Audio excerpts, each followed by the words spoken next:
অনৈতিক কর্মকাণ্ডের অভিযোগে ভেঙে দেওয়া হলো বিএনপি ঢাকা উত্তর কমিটি। দেখুন, যখন বাংলাদেশ একটা ভালো পজিশনে দাঁড় হওয়ার জন্য উপক্রমে পৌঁছেছে, তখন কিছু কিছু রাজনৈতিক দলের কারণে বাংলাদেশের রাজনীতিকের একটা প্রভাব পড়ে অনেক।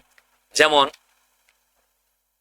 কি প্রয়োজন ছিল এই রাজনৈতিক বিএনপি দলের উত্তর কমিটির এরম বিভিন্ন অভিযোগের?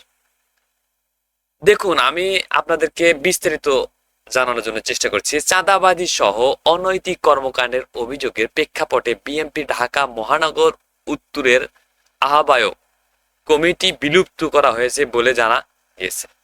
মাত্র 2.5 মাসের ব্যবধানে এই কমিটি বিলুপ্ত করা হলো।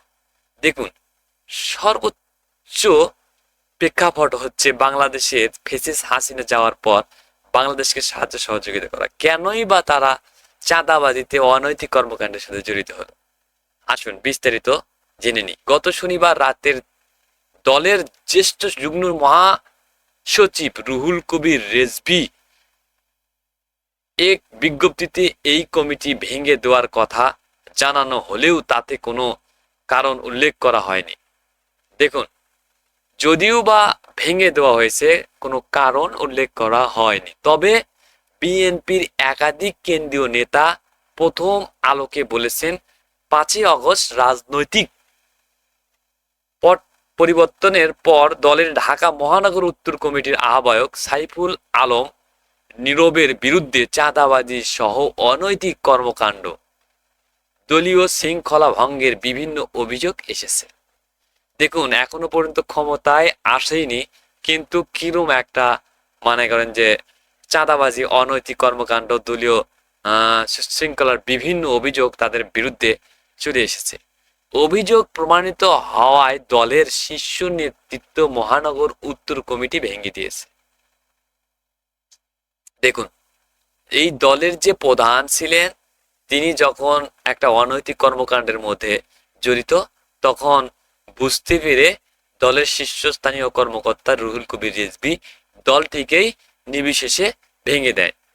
এসব অভিযোগের অস্বীকার করলে সাইফুল আলম নীরব প্রথম আলোকে বলেন, আমার প্রতিপক্ষরা আগে থেকেই আমাকে চাঁদাবাজ বলানোর চেষ্টা করছে, কিন্তু আমি কোথাও চাঁদাবাজি করছি, কার বাড়ি দোকান দখল করছি তার কোনো প্রমাণ নেই।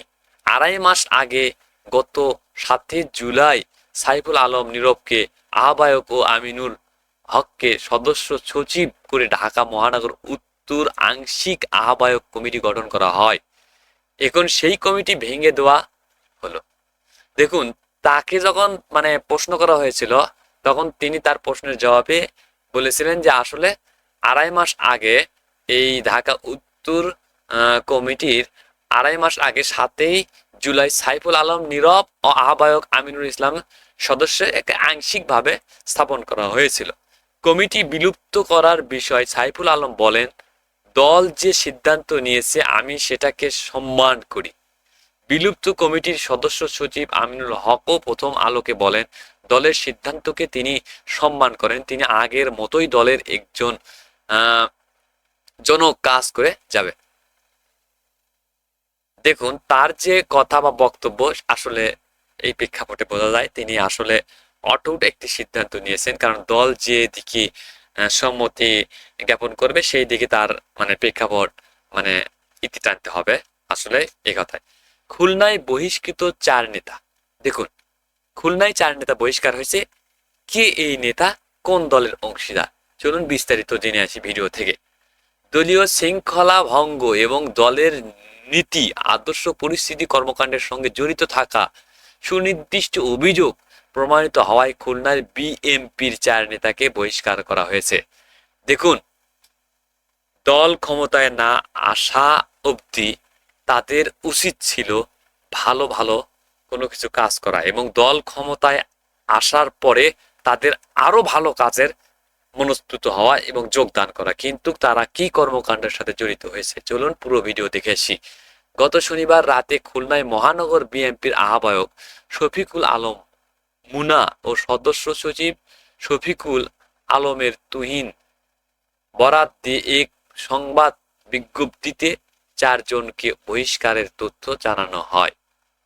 বহিষ্কার হওয়ায় নেতারা হলেন খুলনায় নগরের 14 নম্বর ওয়ার্ড বিএনপির সদস্য শেখ আইনুল আবেদিন মারুফ, 9 নম্বর ওয়ার্ড বিএনপির সদস্য মোহাম্মদ সুমন হাওলাদার, 16 নম্বর ওয়ার্ড বিএনপির যুগ্ম আহ্বায়ক হাবিবুর রহমান বিপুল ও 9 নম্বর ওয়ার্ডের বিএনপির কর্মী শেখ সোহেল বাশার।